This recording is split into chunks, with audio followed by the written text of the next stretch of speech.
जब कुछ नहीं काम करता तो फिर फौज काम करती है।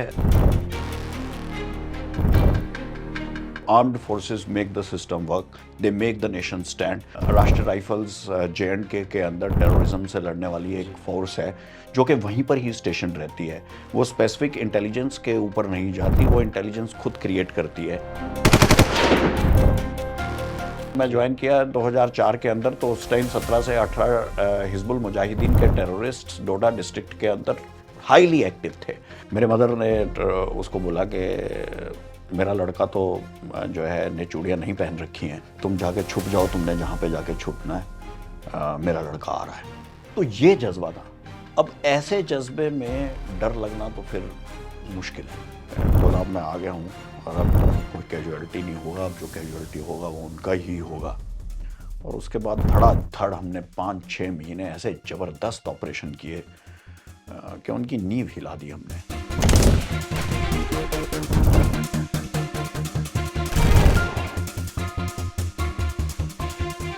नमस्कार, मैं हुजाज शेख आजाद और आप देख रहे हैं Navbharat times.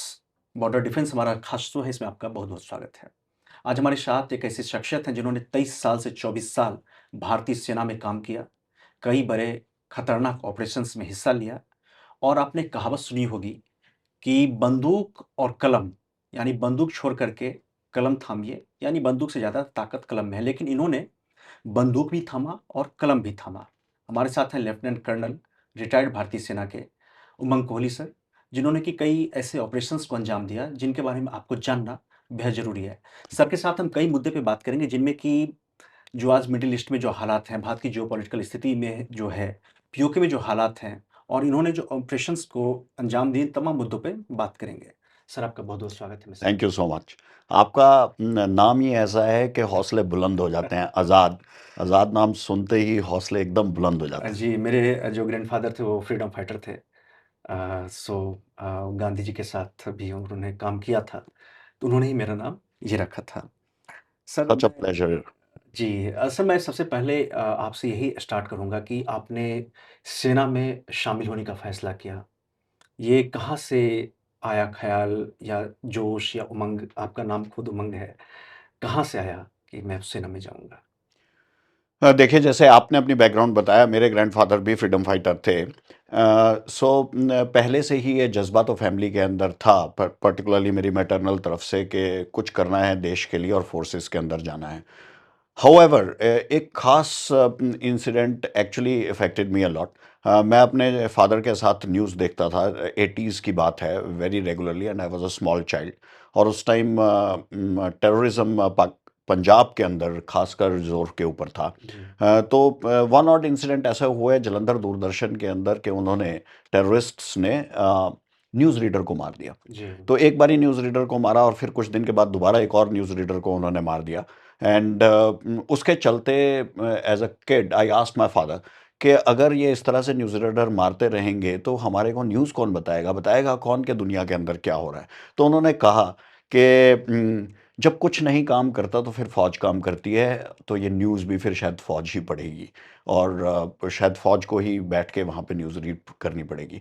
That stuck with my mind forever कि जब कोई चीज़ काम नहीं करती, जब सारे जो मीन्स हैं ऑफ एग्जीक्यूशन ख़त्म हो जाते हैं, तो supreme form of executive armed forces ही हैं। और वो armed forces make the system work, they make the nation stand, they deliver for the nation.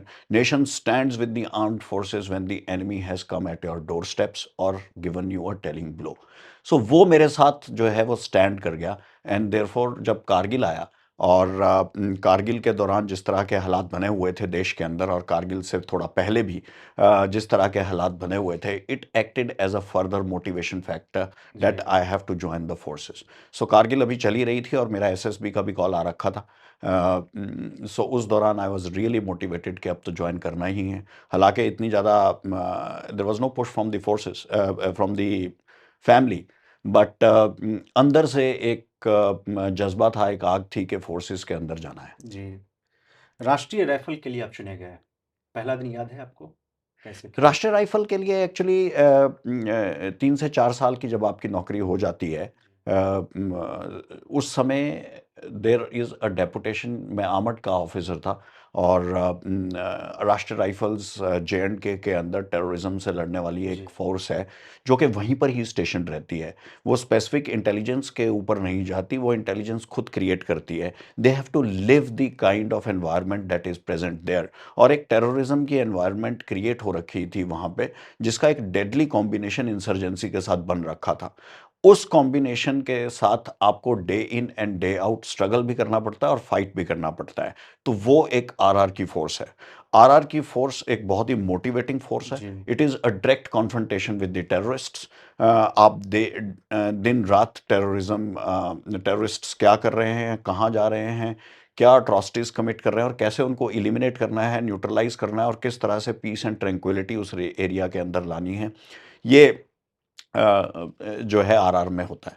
अब आपने बात की पहले दिन की, तो let me just talk about the first day. First day बहुत ही विचित्र भी कह सकते हैं और एक बौखला देने वाला भी कह सकते हैं।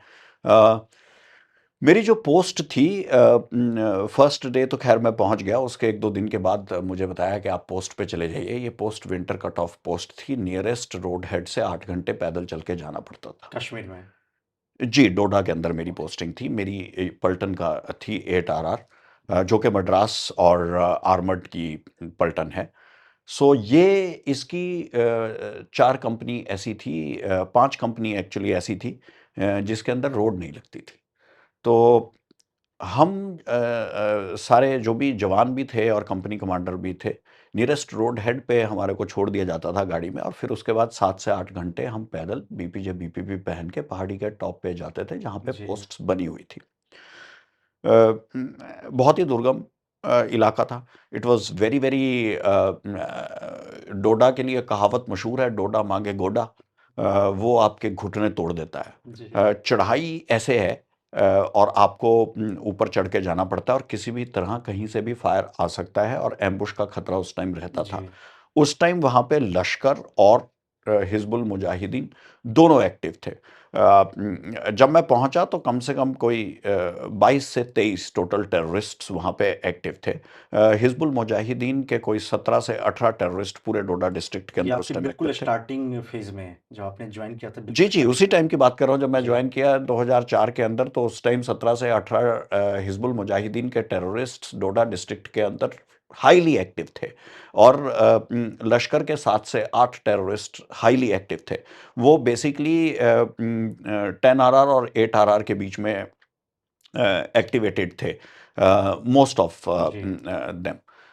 बधरवा एरिया के अंदर दूसरी पलटन थी और उसके बारे में मुझे बहुत ज़्यादा आइडिया नहीं, मैं सिर्फ 2 पलटन के एओआर के अंदर बता रहा हूँ। इस तरह के टेररिस्ट्स जो है वो एक्टिवेटेड थे। तो ये हमारे को शुरू में ही जब मैं आया पहले और दूसरे दिन ही बताया गया कि इस तरह से एक्टिव हैं इस एओआर के अंदर टेररिस्ट्स, और किसकी क्या खसूसियत है ये भी बताई गई। जी। एक हमारे को इंट अपडेट दिया गया आते ही, एज एन ऑफिसर इंट अपडेट हमारे को दिया गया इंटेलिजेंस का कि किस तरह से किस एरिया के अंदर कौन टेररिस्ट्स ऑपरेट कर रहे हैं और कौन सी कंपनी का एओआर कहाँ कहाँ है। जी। हमारी पलटन के 5 कंपनियां जो हैं वो रोड पे नहीं थी और एक आरओपी कंपनी थी जो रोड के ऊपर थी। सो जब मैं चढ़ाई चढ़ने लगा दूसरे तीसरे दिन, मुझे बोला कंपनी की तरफ जाने के लिए, जब मैं चढ़ाई चढ़ रहा तो रास्ते में एक लाइन लगी हुई बच्चों की मैंने देखी, जिसके अंदर 10वीं के बच्चे लाइन से खड़े थे। उनके बोर्ड एग्जाम चल रहे थे, प्रैक्टिकल हो रहे थे, और वो सबके हाथ में एक 100-100 रुपए का नोट था। सो मैं देख के थोड़ा सा बैफल्ड हो गया। वहाँ पे सारों का प्रैक्टिकल टीचर ही कर रहे थे, कोई स्कूल एग्जिस्ट नहीं करता था, हालांकि पेपर के ऊपर स्कूल बन चुका था। जी। सो मैंने देखा कि बच्चे 100-100 रुपए दिए जा रहे हैं और उनका टीचर ही प्रैक्टिकल किए जा रहा है। तो ये मेरे लिए एक बहुत ही चौंका देने वाला जी। इंसिडेंट था। एज अ फोर्सेस पर्सनल मैं क्या कर सकता था, मैंने टीचर को थोड़ा सा डराया और धमकाया कि आप क्या कर रहे हैं। बोला कि ये इनका प्रैक्टिकल इनको नहीं आता। मैं कहा आप पैसे ले रहे हैं इनको जो आपको पढ़ाना चाहिए और इनका प्रैक्टिकल टेस्ट लेना चाहिए यहाँ पे, कि स्कूल नहीं, इक्विपमेंट नहीं वो करता, मेरा खर्चा हो गया जो भी आने के लिए और ये हो गया। मैं कहा उसके लिए तो तनख्वाह मिल रही है, लेकिन हम उसके बियॉन्ड कुछ कर नहीं सकते थे। जी। हालत इतनी ख़राब दिखी मुझे उस रूरल एरिया में, ऊपर चढ़ने के बाद कम से कम 3-4 घंटे रोड से चढ़ चुके थे। तो वो मुझे रियलाइजेशन हुई कि मैं कहाँ आ गया। ये एनवायरनमेंट है जिसके अंदर वी हैव टू ऑपरेट, और यहाँ पे लश्कर और एचएम के टेररिस्ट मौजूद ऑपरेट है। कर रहे हैं एंड ये स्थिति है कि यहाँ पे ऊपर रूरल एरियाज में रोड कागज पे बन चुकी थी पर रोड नहीं थी। स्कूल भी शायद कागज पे बन गया होगा, मुझे चेक नहीं कर पाया, लेकिन स्कूल नहीं था। हाँ, टीचर जरूर पहुंचे हुए थे प्रैक्टिकल लेने के लिए, लेकिन वो पैसे दे के बच्चों का प्रैक्टिकल कर दे जी रहे थे और उनकी शीट्स भर दे रहे थे। सर, मैं अब आता हूँ ऑपरेशन सेंथिल पे। हम्म। वो आपके करियर के लिए एक महत्वपूर्ण मोड़ था। या आपने एक अच्छा जबरदस्त ऑपरेशन चलाया था, उस ऑपरेशन के बारे में बताइए। बहुत सारे ऑपरेशन मेरे हुए एंड ये अभिजात आपको जान के हैरानी होगी, हर 10 से 15 दिन के अंदर एक कांटेक्ट एस्टेब्लिश टेररिस्ट से उस दौरान होता था। अम, और ऑपरेशन सेंथिल एक ऑपरेशन है। सबसे पहला ऑपरेशन ऑपरेशन शिवा था, उसके बाद ऑपरेशन सेंथिल हुआ। इस ऑपरेशन सेंथिल के अंदर मेरी पर्सनल इन्वॉल्वमेंट थी, तो इस करके शायद ये महत्वपूर्ण था। ये मैंने उस समय मेजर दास, और अभी शायद वो जनरल दास हैं, उनके अंडर ये किया था। मैं उस समय कंपनी कमांडर नहीं था, क्योंकि मैं शुरू में ही गया था। मैं उनके अंडर सीख रहा था कह जी, सकते हैं, जी, बट अदरवाइज उनके साथ ऑपरेट कर रहा था। जी। बहुत ही दुर्गम इलाके में ये ऑपरेशन हुआ था। हम काफ़ी अंदर तक गए और हमें पक्की खबर थी कि टेररिस्ट उस एरिया के अंदर घूम रहे हैं, लेकिन हम उनको पकड़ नहीं पा रहे थे। उनका मोटरोला सेट के ऊपर बार बार सिग्नल आ रहा था। अब वो मोटरोला सेट नहीं इस्तेमाल करते हैं, अभी तो वो मोबाइल्स के ऊपर या सैटेलाइट फ़ोन्स के ऊपर ही रहते हैं। उस time Motorola set local use करते थे और उसकी फीड हमें मिलती थी। सो हमने जो है ऑपरेशन लॉन्च किया और हम एक वहाँ पे चौंद माता का मंदिर था, विंटर्स का समय था, और हम फ्रोज़न रिवर भी और स्ट्रीम्स भी फ्रीज़ कर चुकी थी, और उसके ऊपर चढ़ के ऊपर हम चले गए। वहाँ पे 16-16 फीट बर्फ़ पड़ी थी और कहीं-कहीं ग्वाड़ियाँ बनी हुई थी। ग्वाड़ियों के अंदर जाके हम सो रहे थे। ग्वाड़ियाँ होती हैं ये, बक्करवाल और गुज्जर जब जानवर रखते हैं अपने समर्स के दौरान, वहाँ पे आ जाते जी। हैं ऊपर और वहाँ पे रखते हैं, उनको बांधते हैं। तो उन्होंने छोटा पत्थर का और लकड़ी का स्ट्रक्चर बनाया होता है, उनको ग्वाड़ियाँ कहते हैं। उसके अंदर टेररिस्ट्स भी आके छुप जाते हैं विंटर्स के अंदर। तो हम भी उन्हीं ग्वाड़ियों के अंदर सो रहे थे। हमने ग्वाड़ियों के अंदर आग लगाई, लेकिन पशुओं के जो माइट्स वगैरह थे वो सारे के सारे हमारे अ, शरीर के ऊपर चढ़ गए, और धुआं ही धुआं हो गया। इस पर्टिकुलर ऑपरेशन के अंदर हम वेरियस हाइडआउट्स ढूंढ रहे थे, और किस्मत की बात कहिए या इंक्विजिटिव इंस्टिंक्ट कहिए या मेरा जो है इनिशिएटिव कहिए, मैं हालांकि मुझे कहा गया था कि आपने जो है बिना किसी सपोर्ट के किसी भी कुंड के अंदर या छेद जो बना हुआ है पहाड़ी के अंदर उसके अंदर नहीं जाना है, लेकिन मैं घुस गया और एक जगह घुस गया। मेरे को ऐसा लगा कि ये शायद हाइड आउट ही है, और हैरानी की बात ये है, जब मैं अंदर गया तो मेरे को वहाँ पे बहुत सारा आईईडी बनाने का मटेरियल और आरडीएक्स मिला, 10 केजी। और मैंने जब वहाँ पे देखा कि आग जल रही थी, एक रात पहले ही शायद लगी होगी, और अगले दिन सुबह हमने वो बस्ट कर दी। यहाँ तो टेररिस्ट्स को पता चल गया कि हम उधर आ रहे हैं, और वो निकल चुके थे। राशन वहाँ पे काफ़ी सारा पड़ा हुआ था, वो राशन हमने देखा। मैंने बाकी सारी पार्टी को बुलाया और दिखाया, तो इवन मेजर साहब भी हैरान थे कि ये किसने निकाला। तो मैंने सारे जवान कहने लगे कि ये तो साहब ने खुद ही ढूंढा है hide out. So yes, that was the first operation जिसके अंदर मैंने एक हाइड आउट बस्ट किया था खुद जी। पर्सनली। क्या जो इस तरह के ऑपरेशंस में आप जा रहे थे, क्या घर वालों को बताते थे? या एक चीज़ और मुझे एज़ ए फौजी आपसे ये समझना है कि जब आप करियर के स्टार्टिंग में होते हैं या चलिए कुछ साल भी हो जाते हैं या फिर किसी भी लाइफ़ के फ़ेज़ पे, धीरे-धीरे ज़िम्मेदारी बनती है, परिवार बढ़ता है। तो क्या कभी ऐसे ऑपरेशन से पहले डर आता है कि मैं जा रहा हूँ आतंकवादियों से लड़ने के लिए? कुछ भी हो सकता है, सामने से गोली चल रही है, आप भी लड़ रहे हैं, कोई डर आता है? मैं आपको दो इंसिडेंट्स बताना चाहूँगा जो कि बहुत ही महत्वपूर्ण और बहुत ही आपको बताएंगे कि किस तरह की चुनौतियाँ फेस करनी पड़ती हैं आरआर के अंदर ऑफिसर को। जी। जब मेरी माय डॉटर वाज बॉर्न, तो मुझे 3 दिन के बाद पता चला। वो कैसे कि my daughter is 21 days premature. Okay. तो वाइफ से बात हुई थी, लेकिन उन्होंने कहा मैं ठीक हूँ, और मैं ऑपरेशन पे चले गया। हम वहाँ पे मोबाइल की कनेक्टिविटी नहीं थी, जी। और मोबाइल नए-नए शुरू हुए थे, 2004-5 की बात है, तो 6 की बात है। सो 2004 से लेके 7 के बीच में मोबाइल की कनेक्टिविटी डोडा की हाइट्स में जिधर मैं बता रहा हूँ, वहाँ पे कनेक्टिविटी बहुत कम थी। सो हम रेडियो सेट से एसटीडी के ऊपर कॉल करते थे, जी। एसटीडी पे वो उल्टा करके ऐसे रेडियो सेट को रख देते थे और ओवर ओवर करके बात होती थी जी, जी, जी। घर पे। सो इस तरह से कम्युनिकेशन होता था। So it was not that communication was possible, continuous communication was not possible. Winter cut off post के अंदर घर से कॉन्टिन्यूस कम्युनिकेशन नहीं था। मैं ऑपरेशन के अंदर गया और वो ऑपरेशन के अंदर 2 दिन के बाद मेरी वाइफ ने एडजुटेंट को बेस के अंदर फ़ोन करके बताया लैंडलाइन से कि he has been blessed with a daughter. उन्होंने मुझे बताया कि ऑपरेशन कॉल ऑफ हो गया है, आप वापस आ जाइए, बेस के अंदर आ जाइए, ऑपरेशन ख़त्म हो गया। वो उस दिन सुबह ही मेरे को बता के चुके थे कि नहीं आपने ऊपर तक जाना है। मैंने बोला मैंने सारा एरिया छान लिया, मुझे यहाँ पे कुछ नहीं। बोला नहीं ऊपर भी जाके देख के आना है आपने।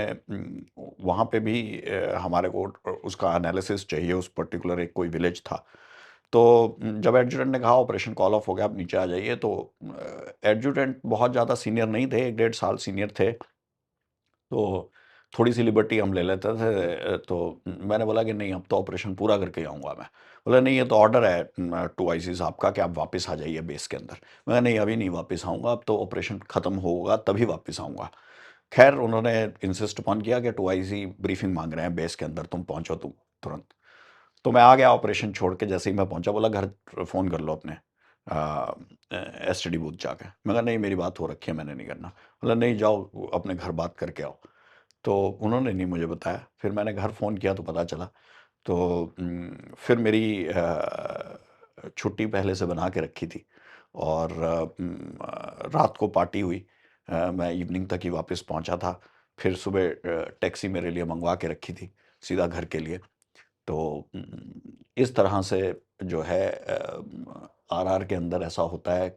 सिविल में कोई इमेजिन नहीं कर सकता कि आपको पहुंचे ही आप 3 से 4 दिन बाद जब बिल्कुल। आपके डॉटर का बर्थ हो गया हो। दूसरा इंसिडेंट, आप जब डर की बात कर रहे हैं और किस तरह से ऑपरेशंस होते हैं, एक ऑपरेशन हुआ था जिसके अंदर मैं छुट्टी पे था। ये वानीपुरा के अंदर ऑपरेशन हुआ था और इसके अंदर हमारा एक जवान मारा गया। 11 लश्कर के टेररिस्ट इधर-उधर से आए थे और आके मीटिंग कर रहे थे। जी। मैं छुट्टी पे था और जो लश्कर का वहाँ का डिस्ट्रिक्ट कमांडर था, उसके पास मेरे घर का लैंडलाइन नंबर था। अच्छा, ओके। उन्होंने जो हमने मोबाइल नंबर गाँव वगैरह में दे रखा था, जो कहीं-कहीं चलता था कि कभी भी टेररिस्ट दिखेगा तो आपने इस नंबर पे कॉल करके फ़ोन कर डायरेक्टली देना है। कंपनी कमांडर को बताना है। उसका रिकॉर्ड एयरटेल के ऑफ़िस से श्रीनगर से निकाला था ओके। और उसमें मेरा लैंडलाइन नंबर उनको मिल गया था। उनको ये बात पता चल चुकी थी कि मैं हिमाचल से बिलॉन्ग करता हूँ। तो उस ऑपरेशन के अंदर हमारा जो एक जवान मारा गया, उन्होंने सोचा कि उन्होंने मुझे मार गिराया। उसकी शक्ल मुझसे मिलती थी, हाइट भी मुझसे मिलती थी। तो वो सवार सुभाष उसका नाम था एंड अभी मुझे बताया गया है कि उनका लड़का भी फ़ौज में ही है। वो टेरिटोरियल आर्मी के लोकल वहाँ पे यूथ थे। बहुत ही ब्रेव एंड वेरी नाइस और मेरा बडी था वो। और वो उतना ही फ़ास्ट और क्विक था जितना एक कंपनी कमांडर होता है। रेडियो सेट ऑपरेट करता था मेरे साथ। तो जब मैं छुट्टी पे था वो दूसरे कंपनी कमांडर के साथ थे। टेररिस्ट्स ने शायद सोचा कि वो मैं हूँ and he was shot in that operation, जिसके अंदर हमारे 3 जवान भी घायल हुए थे। हमने एक टेररिस्ट भी मारा उस ऑपरेशन के अंदर, मैं नहीं था हालाँकि उसमें। तो उसमें जो है टेररिस्ट ने मेरे घर फ़ोन किया और मेरी मदर ने फ़ोन उठाया और उन्होंने कहा कि हमने अपने लड़के को मार दिया। शायद वो सैडिस्टिक प्लेज़र लेना चाहते थे। और जिसके जवाब में मेरी मदर ने कहा कि अ, तब तक हम देख चुके थे वो ऑपरेशन टेलीविज़न के ऊपर, वो नेशनल टेलीविज़न पे आ चुका था कि इस तरह से कल से ऑपरेशन चल रहा है। मेरी पलटन से मेरे को कॉल आ चुकी थी 8 आरआर से और उन्होंने बोला कि आपकी छुट्टी कैंसल हो गई है, यू आर रिकॉल्ड, आप वापस आ जाइए। आपके कंपनी के ओएआर में ऑपरेशन चल रहा है। अ, तो मैं अपनी सामान पैक कर रहा था और थोड़ी देर में निकलने वाला था। तो घर में पता था, उसी की थोड़ी अफरा-तफरी मची हुई थी कि रिकॉल हो गया है छुट्टी से और इस तरह से ऑपरेशन चल रहा है, वहीं कंपनी के अंदर ही ऑपरेशन चल रहा है। जिस कंपनी के अंदर, और सीधा शायद ऑपरेशन में ही जाना पड़ेगा।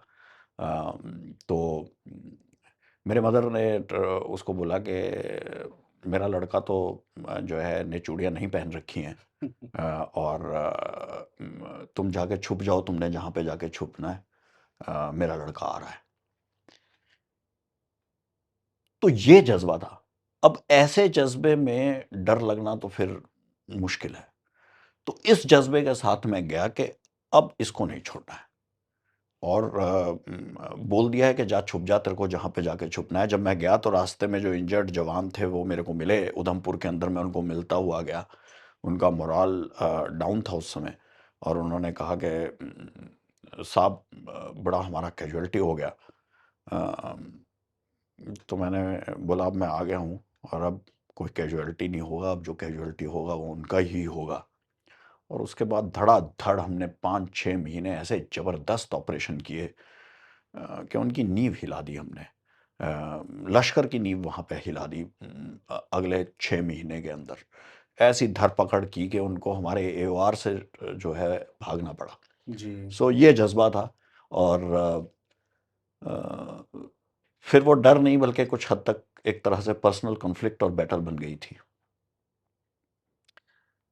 कुल मिलाकर ये काफ़ी मुश्किल होता है जब आप एक कंपनी कमांडर होते हैं, आपका कोई जवान घायल होता है या फिर शहीद हो जाता है देश के लिए। इन सब स्थितियों में क्या भूमिका होती है एज़ ए लीडर कि आप किस तरह से मनोबल बढ़ाते हैं, खुद के डर पे काबू पाते हैं, फिर अगले ऑपरेशन की तैयारी करते हैं, फिर जवानों के साथ आगे बढ़ते हैं। ये मैं उस मनोबल को समझ मैं उस स्थिति को समझना चाहता हूँ कि किस तरह से फिर अगले मिशन के लिए तैयारी की जाती है। जबकि आप जानते हैं कि ऑपरेशन किया था गनेती के अंदर। जी, ऑपरेशन गनेती के अंदर हमें खबर मिली थी कि टेररिस्ट्स एक पर्टिकुलर घर के अंदर आते हैं, जाते हैं। इस तरह के ऑपरेशन हम हर हफ्ते कर रहे थे। मैं जस्ट ऑपरेशन से वापस आया था। मैंने सिलेक्टेड लॉट 10 जवानों का एक पर्टिकुलर घर के रास्ते पे एम्बुश लगाने के लिए भेजा, और उनको सख्त हिदायत दी कि वो घर के अंदर एंटर नहीं करेंगे, सिर्फ रास्ते में एम्बुश लगाएंगे।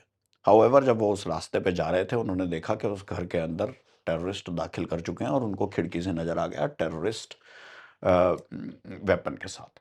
सैफुल्ला और सिद्दीक 2 पाकिस्तानी टेररिस्ट लश्कर के उस एरिया के अंदर ऑपरेट कर रहे थे, और उन्होंने एक टेररिस्ट सैफुल्ला को पहचान लिया।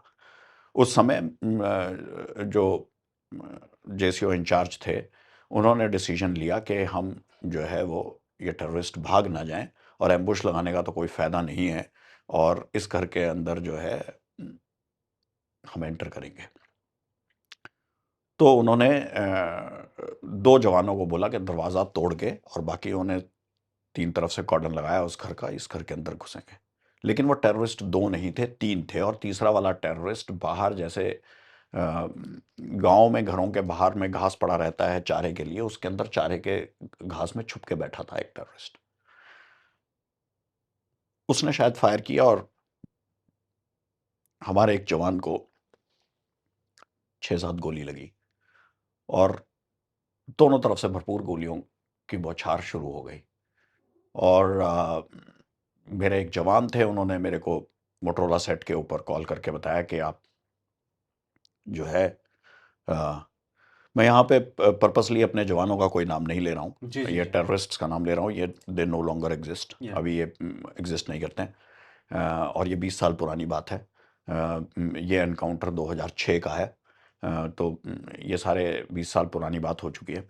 सो उसके अंदर मुझे बुलाया कि आप तुरंत पहुंचिए, कांटेक्ट हो गया है, और हमारे एक जवान को गोली लगी है। जवान रास्ते में ही डोर के पास ही जो है गिर गए थे हमारे। तो मैं भागा-भागा गया, 40 मिनट लगते थे। मैं नियरेस्ट मेरी जो कंपनी थी वहाँ से 40 मिनट की दूरी के ऊपर ये घर था, तो वहाँ से मैं कुर्ते-पजामे के अंदर ही, जिस ड्रेस के अंदर था, नाइट सूट टाइप ड्रेस के अंदर था, उसी में ही हथियार उठाया, और तुरंत जो है वो भागे। ड्रेस चेंज करने का भी मौका नहीं मिला था, मैं ऑपरेशन से करके ही आया था एक और भागा। साथ में अपने जो है 2 टीम लेके भागा। रास्ते में चलते-चलते एक मौलवी को उठा लिया साथ में। जवान कह भी रहे थे कि इसको नहीं उठाया, लेकिन मैंने उठा लिया उसको, और अच्छा ही हुआ शायद हमने उठा लिया। जैसे ही हम वहाँ पे पहुँचे तो देखा कि अंधाधुंध फायरिंग चल रही है। हमारी तरफ से फायरिंग, दूसरी तरफ से तो मुझे कोई फायरिंग नज़र सुनी नहीं। तो मैंने बोला कि फायरिंग बंद कर दीजिए, सारी फायरिंग बंद करवा दी। उसके बाद किसी तरह से मैंने अपने बड्डी के साथ जाके जिस जवान को हमारे गोली लगी थी उसको हमने निकाला। उसको 6 गोली लगी थी। जी। एंड जैसे आप कह रहे हैं कि कैसा फ़ील होता है, उसने जवान ने बोला कि सर मुझे बचा लो। रात के 8 बज रहे थे, ना हमारे पास कोई साधन था। हम 8 घंटे नियरेस्ट रोड हेड से थे। उसको नीचे पहुँचाने का भी कोई साधन नहीं था। हमने ये डिटेल में मैं अगर आपको ऑपरेशन बताऊँगा तो 1 घंटा शायद ऑपरेशन ही बताता चले जाऊँगा। इसके ऊपर पूरी एक मूवी बन सकती है।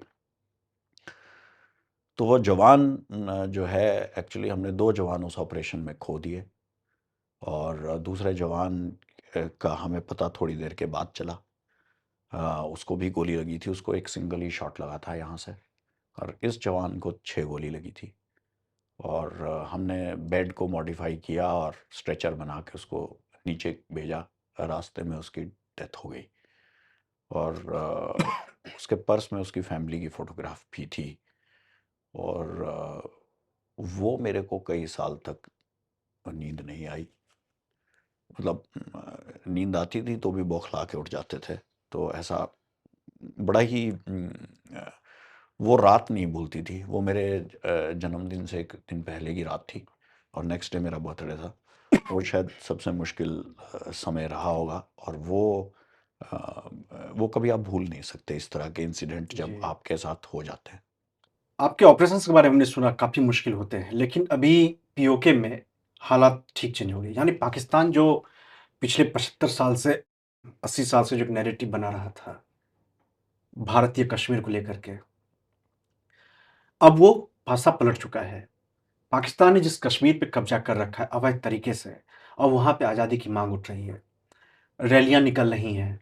पूरी तरह से गेम पलट चुका है, पासा पलट चुका है। पाकिस्तान का जो प्रोपेगेंडा था, वो पूरी तरह से फूट चुका है। आप इस चीज़ को कैसे देख रहे हैं? पीओके में जो कुछ हो रहा है? पीओके के अंदर हालात अभी लग रहा है ऐसे कि ऑल ऑफ अ सडन हुए हैं, बट पिछले 70 साल से पाकिस्तान ने ना वहाँ पे कोई तवज्जो दी है, और जी। पूरा का पूरा उनका इंफ्रास्ट्रक्चर ध्वस्त कर दिया है। मेन फोकस पाकिस्तान का पंजाब एरिया के ऊपर रहा है, जो पाकिस्तान ने अवैध कब्जा कर रखा है कश्मीर के ऊपर। उसके अंदर ना उन्होंने कोई डेवलपमेंट की है, ना ही वहाँ पे लोगों की कोई सुख सुविधा प्रोवाइड की है। बेसिक इंफ्रास्ट्रक्चर भी लैक करता है। It was only about time के कुछ ही समय के अंदर इस तरह का रेबेलियन होना ही था। चिंगारी इसकी बहुत समय से सुलग रही थी, और अभी वो चिंगारी जो है वो पूरी आग बन चुकी है। हम देख रहे हैं किस तरह से प्रोटेस्ट्स हो रहे हैं, और किस तरह से उन प्रोटेस्ट्स को दबाया जा रहा है। ह्यूमन राइट्स ऑर्गेनाइजेशंस पता नहीं उसको क्यों नहीं देख रही हैं, और इंटरनेशनल बॉडीज़ उसको नहीं देख रही हैं। 2 सुपर पावर्स हैं। दोनों के दोनों सुपर पावर्स इस समय पाकिस्तान के खिलाफ, या फिर पाकिस्तान के को आईना दिखाने का काम नहीं कर रही हैं। चाहे वो यूनाइटेड स्टेट्स है, और चाहे वो चीन है। अब हैविंग सेड दैट, पाकिस्तान ने जो ऑक्युपाई किया इलीगली कश्मीर 1947 में, हम उसको लेकर बहुत समय से डिफेंसिव रहे हैं। इंडिया ने प्रोएक्टिव नहीं, हम रिएक्टिव रहे। हमारे एरिया के अंदर टेररिज्म होता रहा, हम उसको टेररिज्म को ख़त्म करने में लगे रहे। शायद वो रिएक्शन ज़रूरी भी था, but at the same time हमें ये नहीं भूलना चाहिए कि वो हमारी टेरिटरी है। वो एक ब्रॉडर फुल कश्मीर है, जिसका ट्रीटी ऑफ एक्सेशन में राजा हरि सिंह जी। क्लियरली भारत के साथ उसको जोड़ के गए थे। इसके चलते ये हमारी टेरिटरी है, ये हमारी मॉरल रिस्पॉन्सिबिलिटी है कि वहाँ के लोगों के ऊपर अत्याचार ना हो, वहाँ के लोगों के ऊपर कोई भी ज़बरदस्ती ज़ोर ज़बरदस्ती ना की जाए, उनको इल्लीगली कैप्चर कर लिया उस समय, शायद हम उस एरिया को रिकैप्चर नहीं कर पाए 47 के अंदर। हाउएवर अब जो लेजिटिमेट फ्रीडम स्ट्रगल उस एरिया के अंदर हो रही है, उसको मॉरल सपोर्ट इमीडिएटली देना हमारी रिस्पॉन्सिबिलिटी एंड ड्यूटी है, which we must make part of our foreign policy and foreign strategy. तो अभी लोग एक क्वेश्चन पूछते हैं कि तो क्या हम युद्ध लड़ेंगे पाकिस्तान के साथ, क्या हम मिलिटरीली उसको जाके जो है वो कैप्चर करेंगे? May be not right now. और मे बी उसको बफर जोन बनाना चाहिए, क्या उसको हिंदुस्तान, बोला हम उसको हिंदुस्तान में लेके क्या करेंगे? बहुत सारे ये लोग बोलते हैं कि शायद उसके अंदर एडिशनल मुस्लिम पॉपुलेशन ऐड हो जाएगी, I will be blunt, add हो जाएगी, उसको हम नहीं लेना चाहते, कुछ लोग ऐसा बोलते जी हैं। जी जी जी। सो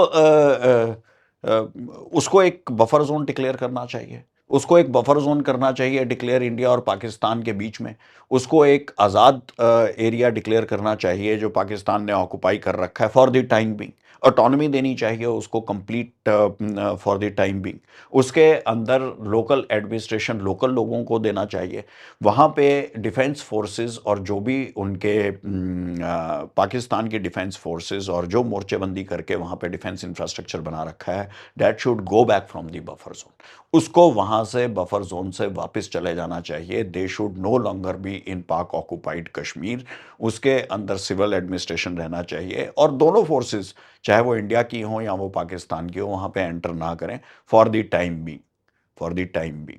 ये ही उसका एक इमीडिएट सॉल्यूशन है। और फिर उसके बाद लेजिटिमेट एक गवर्नमेंट इलेक्टेड सिर्फ उस रीजन की बनाई जाए जो कि वहाँ पे ऑटोनॉमी के लिए ऑटोनमसली उसको एडमिनिस्टर करे और उसके अंदर क्या करना चाहिए और किस तरह से लोगों की सॉल्यूशन प्रॉब्लम्स का लाना चाहिए, वो एक मुद्दा है जो फर्दर डिस्कस करना चाहिए। सो दिस इज डिप्लोमेटिकली तुरंत हमारे को कदम उठाने चाहिए, recognition of government of PoK या फिर वहाँ के लीडर्स को करना हमारे को चाहिए और इसको बिल्डअप करना चाहिए over a period of time to tell the international community clearly कि ये इनजस्टिस इंडिया के साथ हुआ था 1947 के अंदर और अब पीओके के अंदर situation is such that people no longer want to remain under the domain of Pakistan. They want to be either independent or be with the Union of India. So, इस सिचुएशन के अंदर there is a fresh look that needs to be given to this.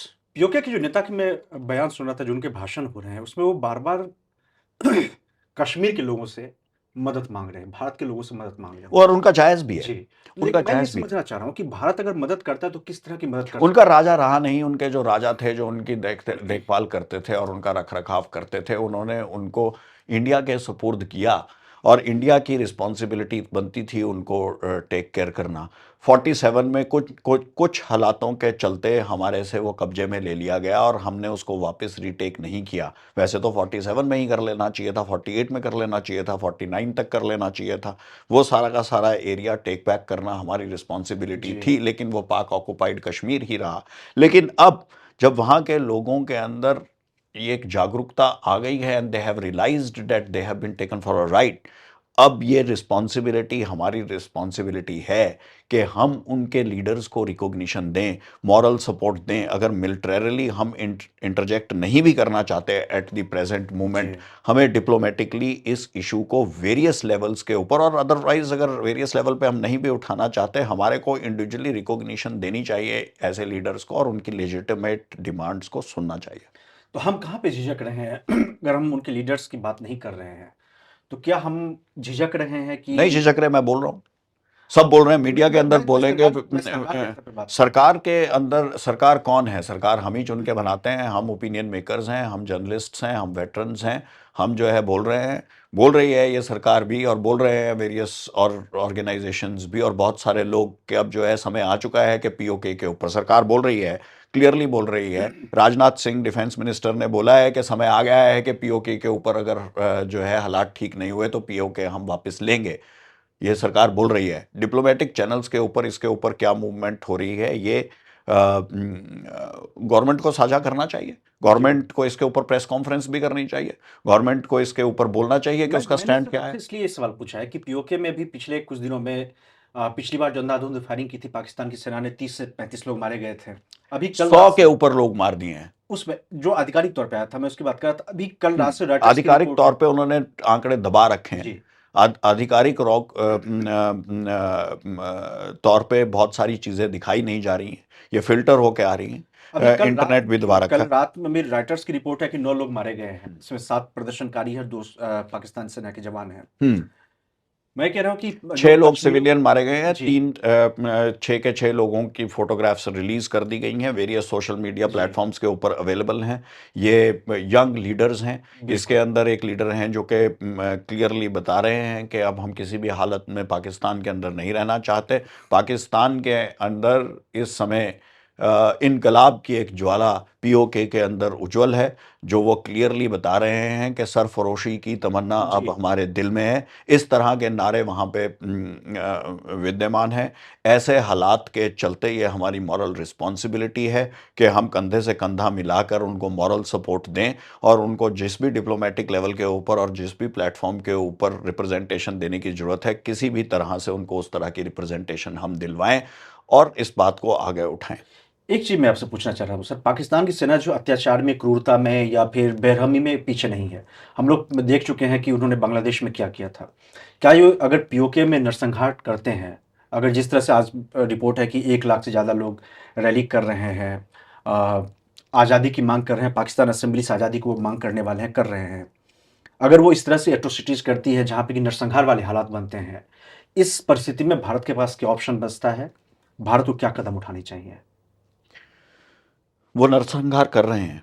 जैसे मैंने कहा आपको, पिछले 70 साल से नरसंहार कर जी, रहे हैं, अभी नहीं कर रहे हैं। उनके 75 साल हो गए नरसंहार करते हुए, और सिर्फ पीओके में ही नहीं, बलूचिस्तान के अंदर और बाकी एरियाज के अंदर जी। भी उनकी बलूचिस्तान बिल्कुल, वो कर बिल्कुल, रहे हैं। बिल्कुल। उनकी बैल्कनाइजेशन यानी कि टुकड़े होना तय है।